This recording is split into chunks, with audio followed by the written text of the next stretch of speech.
ہمارے چینل میں خوش آمدید۔ تو چلیے شروع کرتے ہیں آج کی کہانی۔ اس سے ملو حسیب، میری دوست انیزہ وقار، اور انیزہ ہی از مائی فیانسی، حسیب ملک انڈسٹریز کا اونر۔ نشا نے مسکراتے ہوئے ان دونوں کا تعارف کروایا تھا۔ Hello, how are you? Haseeb Malik نے ہاتھ آگے بڑھایا۔ السلام علیکم۔ زنیرہ نے صرف منہ سے ہی سلام کیا تھا، اس نے ہاتھ نہیں ملایا۔ برا مت منانا حسیب، دراصل انیزہ شرعی پردہ کرتی ہے، اسی لیے اس نے تم سے ہاتھ نہیں ملایا۔ نشا نے کہتے حسیب کے بازو سے اپنا بازو گزار کر اس کا ہاتھ پکڑ لیا تھا۔ It's okay, that's very nice.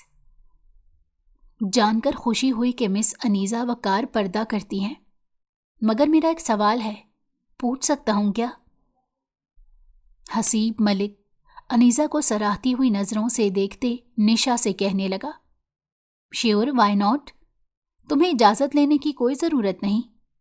نشا نے فراغ دلی سے کہا، یہ مس انیزہ گھر یا فیملی میں بھی یوں ہی رہتی ہیں یا پھر صرف پارٹیز وغیرہ میں اس طرح کی لک میں آتی ہیں؟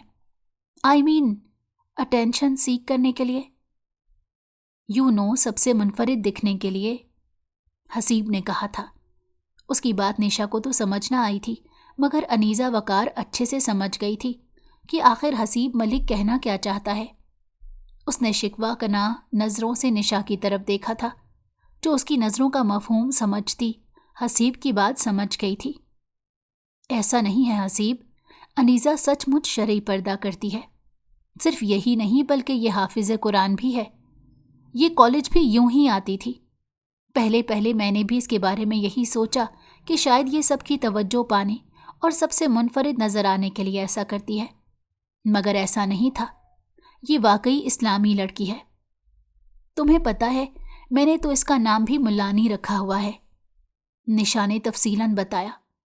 اوہ، آئی ایم سوری مس انیزہ، میں نے آپ کے بارے میں غلط سوچا۔ بائی دا وے، آپ سے مل کر بہت اچھا لگا، لیکن میں سرپرائز بھی ہوں کہ آپ کی اور نشا کی فرینڈ شپ کیسے ہو گئی، وہ بھی اتنی گہری۔ آئی مین آپ دونوں چاند اور سورج کے جیسی ہیں، یا پھر آگ اور پانی جیسی۔ آپ دونوں کی عادات، سوچ، رہن سہن اور پہناوا سب ایک دوسرے سے مختلف ہے، تو پھر دوستی کیسے ہو گئی؟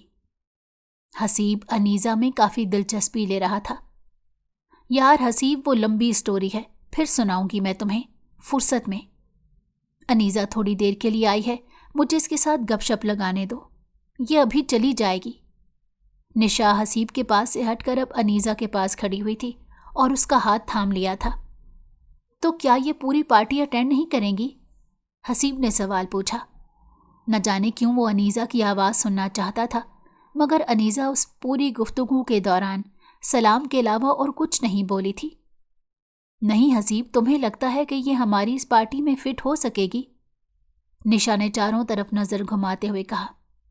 حسیب نے نشا کی نظروں کے تعاقب میں دیکھا تھا، جہاں ہر طرف مرد اور عورت باہوں میں باہیں ڈالے کھڑے تھے۔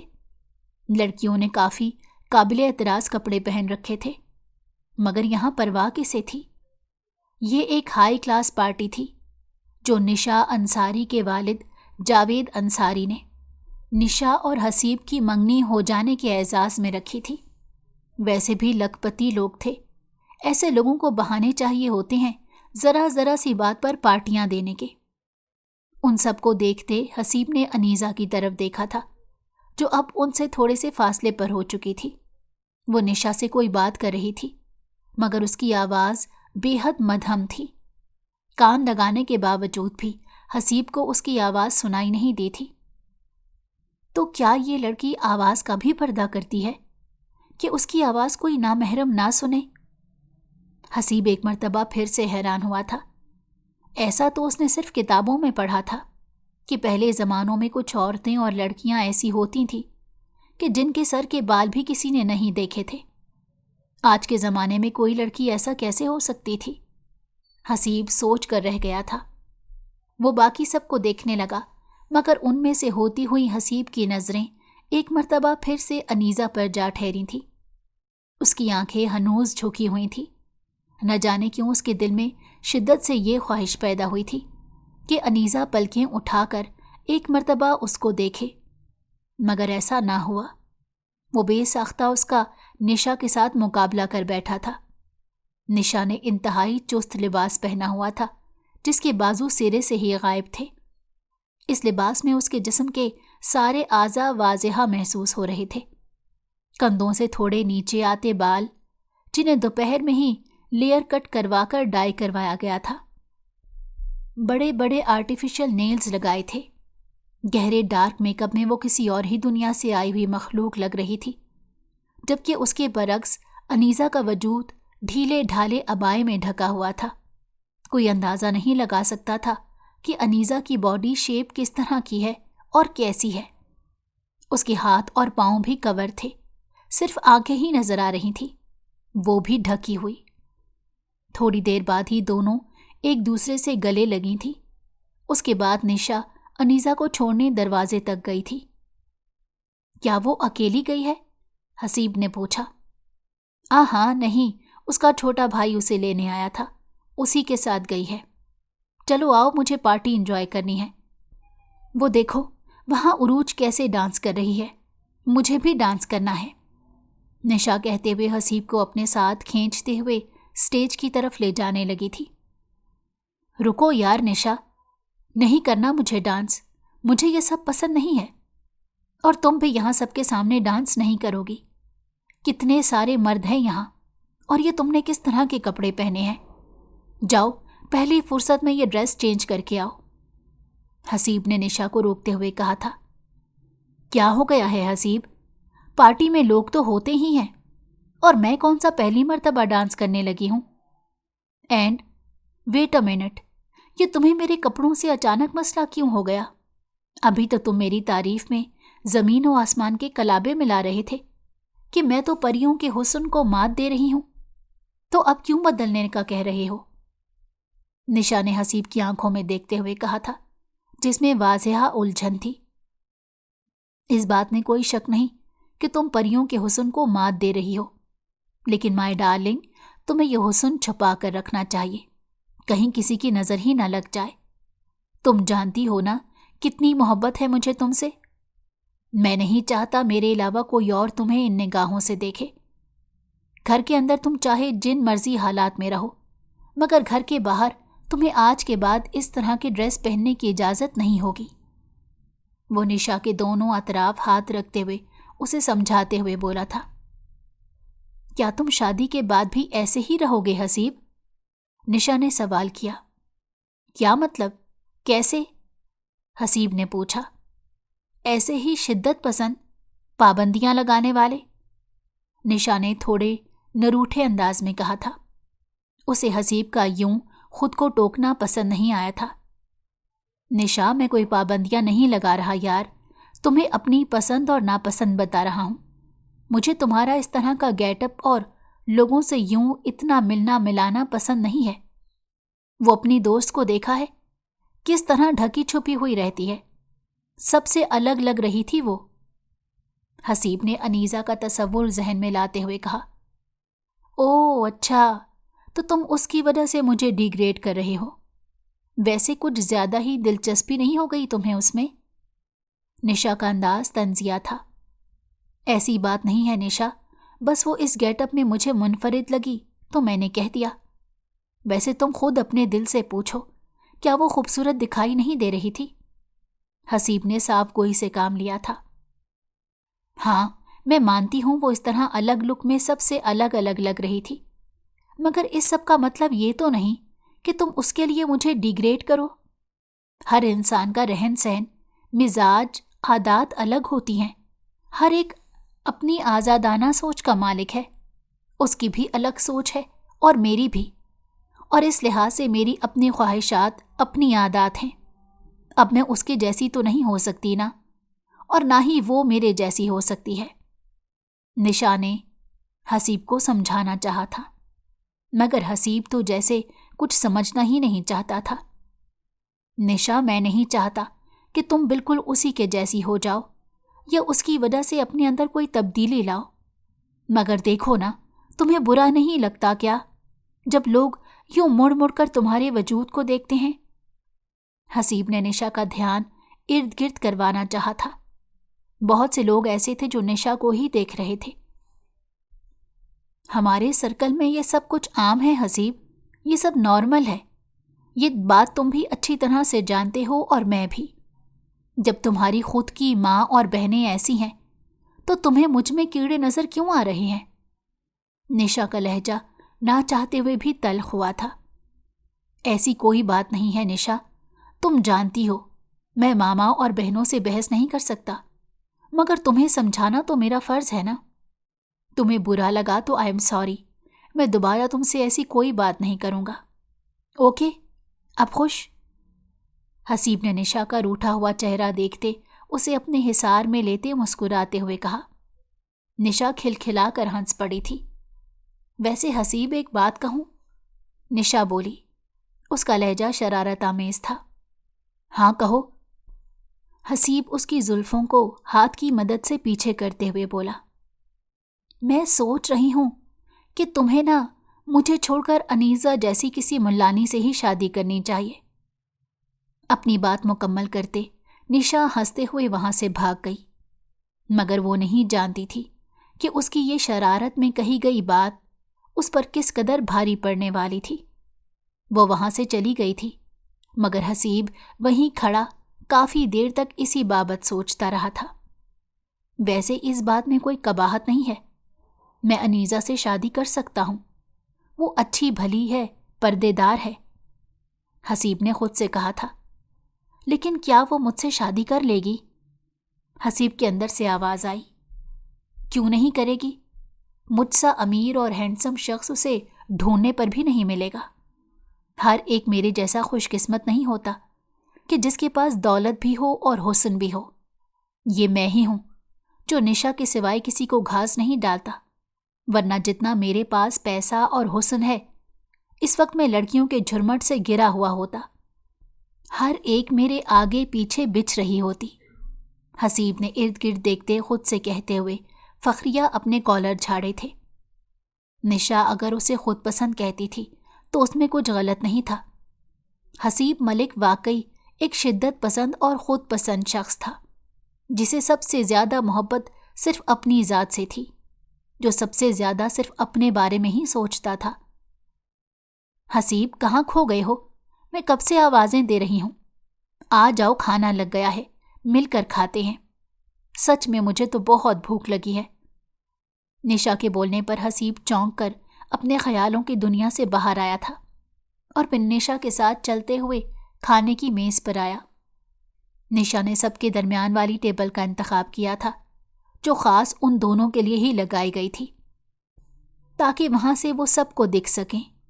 آخر ان کی منگنی کی پارٹی تھی، ان کا پرومیننٹ ہونا تو بنتا ہی تھا۔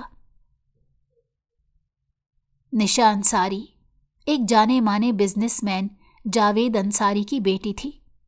نشا کا بچپن بہت عجیب گزرا تھا۔ نشا 6 سال کی تھی جب اس کی ماں کا انتقال ہو گیا تھا، اور آنے والا نومولود بچہ نشا کا بھائی وہ بھی اپنی ماں کے ساتھ ہی مر گیا تھا۔ نشا اس وقت بہت اکیلی ہو گئی تھی۔ وہ اپنی ماں کی حادثاتی موت کو قبول نہیں کر پائی تھی کہ تبھی جاوید انصاری مہناز بیگم سے دوسری شادی کر کے انہیں گھر لے آئے۔ مہناز بیگم ان کی منگیتر تھی، مگر جاوید انصاری نے اس وقت نشا کی موم ملائکہ کو مہناز پر فوقیت دی تھی، جس وجہ سے ان کے خاندان کے کچھ لوگ ان سے ناراض تھے۔ مگر اب جب ملائکہ بیگم ہی نہیں رہی تھی تو جاوید انصاری نے مہناز بیگم کا ہاتھ تھام لیا تھا۔ یہ قدم انہوں نے خاندان کی ناراضگی ختم کرنے کے لیے اٹھایا تھا، مگر در حقیقت اس کے پیچھے کا مقصد صرف نشا تھی۔ وہ نہیں چاہتے تھے کہ نشا کی زندگی میں کوئی محرومی ہو، مگر وہ نہیں جانتے تھے ان کے اس قدم سے نشا کی زندگی میں محرومیاں بڑھ جانے والی ہیں۔ نشا سے ماں تو قدرت نے چھینی تھی، مگر باپ کو مہناز بیگم نے چھین لیا۔ بابا، مجھے بھی آپ کے ساتھ جانا ہے، نشا جاوید صاحب کے سامنے آ کر بولی۔ جاوید انصاری اور مہناز بیگم اس وقت ڈنر پر جا رہے تھے۔ آج ان کی شادی کی پہلی سالگرہ تھی اور ان کا پلان اسے اچھے سے سیلیبریٹ کرنے کا تھا۔ مگر بیٹا آپ کیسے جا سکتی ہو؟ آپ کا تو صبح امپورٹنٹ ٹیسٹ ہے نا۔ میں نے آپ کو پریکٹس بنا کر دی ہے نا، اب وہ پریکٹس کرو۔ ماما بابا یوں آ جائیں گے ابھی اور آپ کے لیے آئس کریم بھی لائیں گے۔ مہناز بیگم نشا کو پچکارتے ہوئے بولی تھی۔ وہ بقول ان کے اس کباب میں ہڈی کو کسی صورت ساتھ لے کر نہیں جانا چاہتی تھی۔ ماما میں نے سارا ٹیسٹ یاد کر لیا ہے۔ نشا نے نہ صرف کہا تھا بلکہ وہیں کھڑے کھڑے سارا کا سارا ٹیسٹ سنا بھی دیا تھا۔ اس کا حافظہ بہت تیز تھا۔ جاوید صاحب نے اسے شاباش دی تھی اور مہناز بیگم کو اسے ساتھ تیار کرنے کا حکم۔ اگلے ہی روز مہناز بیگم اسے لیے کمرے میں بند ہو چکی تھی۔ تم اپنے بابا سے دور رہو گی، اوکے؟ مہناز بیگم نے اسے تنبیہ کی۔ ایسا کیوں؟ نشا نے معصومیت سے پوچھا تھا۔ جواباً مہناز بیگم کے ہاتھ کا تھپڑ کھاتی وہ دور جا گری۔ ایسا اس لیے کیونکہ میں کہہ رہی ہوں، دوبارہ تم مجھے اپنے بابا کے آس پاس بھی دکھی نا تو مجھ سے برا کوئی نہیں ہوگا۔ مہناز بیگم نے اسے بازوؤں سے پکڑ کر جھنجھوڑتے ہوئے کہا تھا۔ اس کے بعد ہر دوسرا تیسرے روز چھوڑ کر وہ نشا پر ہاتھ اٹھانے لگی تھی۔ نشا زیادہ تر کمرے میں ہی رہنے لگی۔ جاوید انصاری جب بھی اس کے بارے میں پوچھتے تو مہناز بیگم کوئی نہ کوئی بہانہ بنا دیتی تھی، اور جاوید انصاری ان کے بہانوں سے مطمئن بھی ہو جاتے تھے۔ ویسے بھی ان جیسے کاروباری انسان کے پاس فیملی کے لیے وقت کہاں بچتا تھا۔ وقت گزرتا گیا۔ نشا کی بات چیت جاوید انصاری کے ساتھ نہ ہونے کے برابر رہ گئی۔ ایسا نہیں تھا کہ وہ اب بھی مہناز بیگم سے ڈرتی تھی، بلکہ ان کی ڈانٹ مار اور اس کے بابا کی خود سے لاپرواہی دیکھ کر وہ ان سے کنارہ کر گئی تھی۔ اب وہ اسے بلاتے بھی تو نشا بہانہ کر کے ٹال دیتی تھی اور ان کے پاس نہیں بیٹھتی تھی۔ نشا کو باپ کے رویے اور پیسے کی ریل پیل نے انتہائی خود سر بنا دیا، اور اس کی یہ خود سری زیادہ تر مہناز بیگم کے سامنے ہی عیاں ہوتی تھی۔ جو کھیل اتنے سالوں تک مہناز بیگم کھیلتی آئی تھی وہ اب نشا نے اپنے ہاتھوں میں لے لیا۔ ہیلے بہانوں سے جاوید انصاری کو اپنے پاس رکھنا، ان کے ساتھ زیادہ سے زیادہ وقت گزارنا، اور کبھی کبھی ان کو مہناز بیگم کی کچھ سچی جھوٹی شکایتیں بھی لگا دینا۔ پیسے کی عیاشی اسے اس قدر بولڈ اور بے باک بنا گئی تھی۔ ظاہر سی بات تھی، کوئی سمجھانے والا ہی نہیں تھا تو کیسے سمجھتی؟ وہ جس طرح مرضی کے لباس پہنتی، مہناز بیگم نے اسے کبھی نہیں ٹوکا تھا اور نہ ہی کبھی اسے پارٹیز میں آنے جانے پر روکا تھا۔ وہ جب مرضی آتی، جب مرضی جاتی، کوئی پوچھنے والا نہیں تھا۔ یہی تمام عناصر تھے جو اسے مغربی ماحول میں دھکیل گئے تھے۔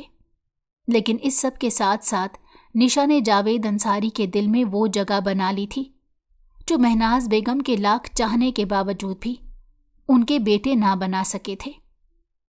نشا کے 2 سوتیلے بھائی تھے جو نشا سے 7 اور 8 سال چھوٹے تھے، کامران انصاری اور جنید انصاری، جو چھوٹی سی عمر میں ہی انتہا کے بگڑے ہوئے تھے، اور اکثر ان کی وجہ سے مہناز بیگم کو جاوید انصاری کے سامنے شرمندہ ہونا پڑتا، جس کا مزہ نشا خوب لیتی تھی۔ نشا نے بزنس ایڈمنسٹریشن میں ماسٹر کرنے کے بعد جاوید انصاری کے ساتھ نشا انٹرپرائزز سنبھال لی تھی۔ جی ہاں، نشا کی پیدائش پر ہی جاوید انصاری نے انصاری انڈسٹریز کا نام تبدیل کر کے نشا انڈسٹریز رکھ دیا تھا، اور نشا کا نام کمپنی کے لیے اتنا لکی ثابت ہوا کہ خسارے میں جاتی ہوئی کمپنی اس دن سے آج تک کامیابی کی بلندیوں کو چھو رہی تھی۔ اب مزید یہ کہ نشا نے اپنی پہلی پریزنٹیشن میں ہی اپنی ذہانت کی دھاک بٹھا دی تھی۔ اب ہر میٹنگ میں نشا کی شمولیت لازمی ہوتی تھی۔ نشا اور انیزہ کی ملاقات کالج میں ہوئی تھی۔ نشا نے میٹرک کے بعد شہر کے بہترین کالج میں داخلہ لیا تھا۔ وہیں انیزہ کو پورے بورڈ میں ٹاپ کرنے پر اسکالرشپ دی گئی تھی، جس میں اسے شہر کے بہترین کالج میں پڑھنے کا چانس ملا تھا۔ انیزہ ایک متوسط گھرانے سے تعلق رکھتی تھی۔ بابا کی پرائیویٹ جاب تھی اور اسی سے سارے گھر کے اخراجات پورے ہوتے تھے۔ البتہ انیزہ کی بڑی بہن عائزہ، جس نے میٹرک کے بعد وسائل نہ ہونے کے باعث پڑھائی چھوڑ دی تھی، وہ گھر میں بچوں کو ٹیوشن پڑھا کر اپنے بابا کا تھوڑا ہاتھ بٹا لیا کرتی تھی۔ انیزہ کے کالج کا پہلا دن تھا۔ اسے نشا کے ساتھ ڈیسک پر بیٹھنے کی جگہ ملی تھی، کیونکہ اور کوئی جگہ نہیں تھی۔ ہیلو، نشا نے نہ جانے کیوں انیزہ کو مخاطب کیا۔ السلام علیکم، انیزہ نے کہتے ہاتھ اس کی طرف بڑھایا، جو نشا نے تھام لیا۔ کیا تمہیں اس میں گھٹن محسوس نہیں ہو رہی؟ تھوڑی دیر بعد پھر سے نشا کی طرف سے سوال آیا۔ گھٹن کیسی؟ مجھے تو اس میں بہت راحت محسوس ہو رہی ہے، انیزہ نے مسکرا کر جواب دیا تھا۔ نشا کئی دیر تک حیرت سے اسے دیکھتی رہی تھی۔ اس نے یہی سمجھا تھا کہ یہ بس 1-2 دن کا دکھاوا ہے، مگر وقت کے ساتھ ساتھ نشا کی سوچ پوری طرح سے غلط ثابت ہوئی۔ ہیں، تم نے اتنا سارا قرآن کیسے یاد کر لیا؟ نشا کو جب پتا چلا کہ انیزہ حافظ قرآن ہے تو اس کی حیرت میں دگنا اضافہ ہوا تھا۔ اسے یقین ہی نہیں آ رہا تھا۔ اچھا، اگر تمہیں مجھ پر یقین نہیں تو ایسا کرتے ہیں کہ روز بریک ٹائم تم مجھ سے قرآن سننا، میں روز تمہیں تھوڑا تھوڑا سناؤں گی۔ انیزہ کا آئیڈیا نشا کو پسند آیا تھا۔ پھر وہ دونوں روزانہ بریک ٹائم لائبریری میں ملنے لگی، اور انیزہ روز اسے قرآن سنانے کے بہانے اسے ترجمے کے ساتھ قرآن سمجھانے لگی تھی۔ یہی اس کی کوشش تھی۔ نشا جب قرآن کا ترجمہ سنتی تو وہ کانپ اٹھتی تھی۔ اس نے تو قرآن صرف مسلمان ہونے کی فارمیلٹی پوری کرنے کے لیے پڑھا تھا۔ اس سے ہدایت سیکھنے کی کوشش تو اس نے کبھی کی ہی نہیں تھی، تو اسے ہدایت ملتی کیسے؟ انیزہ آہستہ آہستہ اپنے مقصد میں کامیاب ہوتی جا رہی تھی۔ نشا اب اس سے کریت کر اسلام اور دین کے متعلق سوال پوچھتی تھی، جن کا انیزہ حدیث کے ساتھ اور مثالوں سے واضح جواب اسے دیتی تھی۔ کیا میں تمہارے جیسی ہو سکتی ہوں؟ 4 سال کیسے گزرے پتہ ہی نہ چلا۔ اس روز ان کا کالج میں آخری دن تھا جب نشا نے انیزہ سے سوال کیا تھا۔ انیزہ اس کا معصومانہ سوال سن کر مسکرا دی تھی۔ بالکل، تم میرے جیسی ہو سکتی ہو، بلکہ ہو سکتا ہے کہ تم میرے سے زیادہ بہتر ہو جاؤ۔ انیزہ نے ہمیشہ کی طرح خوش اخلاقی سے مثبت جواب دیا۔ میں اگر تمہارے جیسا اسکارف، حجاب اور عبایا لوں گی تو کیسی لگوں گی؟ نشا کا دوسرا سوال آیا تھا۔ بالکل بنت ہوا جیسی۔ انیزہ کا جواب اس مرتبہ بھی محبت بھرا تھا۔ لوگ کیا کہیں گے؟ نشا کو ایک نیا خدشہ لاحق ہوا۔ کوئی کچھ نہیں کہتا، 1-8 بار سبھی کہتے ہیں، مگر جب تم آگے سے ریئیکٹ نہیں کرو گی تو کوئی کچھ نہیں کہے گا۔ یہ تم پر ہے نشا، تمہیں خود کو اس سب کے لیے تیار کرنا ہوگا۔ پہلے پہل تمہیں یہ سب مشکل لگے گا، مگر وقت کے ساتھ ساتھ تم سب ہینڈل کرنا سیکھ جاؤ گی۔ ایک مثال لے لو، جھیل کی مثال۔ اس کے ٹھہرے ہوئے پانی کا تمہیں پتہ ہے؟